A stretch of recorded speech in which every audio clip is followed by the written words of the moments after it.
Over time, the Israelites who had been spread throughout Babylon and other countries began to arrive back home and worship God in Jerusalem at the newly rebuilt temple. But the wall around Jerusalem had still not been rebuilt, leaving it vulnerable to an attack. There was an Israelite named Nehemiah who was living in Susa at the time. When he was told that there was no wall to protect them, he wept and prayed, asking God to help rebuild the wall.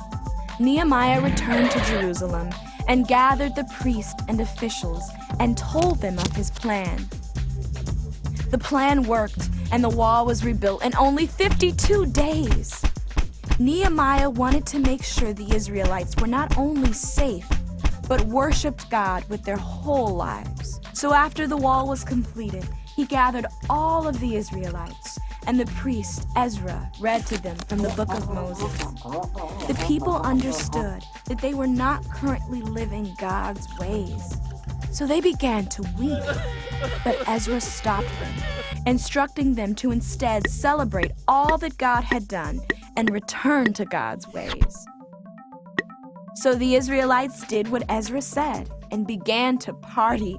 This went on for several days. A short time after this, God sent another prophet named Malachi to the Israelites. Malachi warned the people of what would happen if they turned from God's ways, but also reminded the people of God's promise to bless Israel and use them to bless the entire world.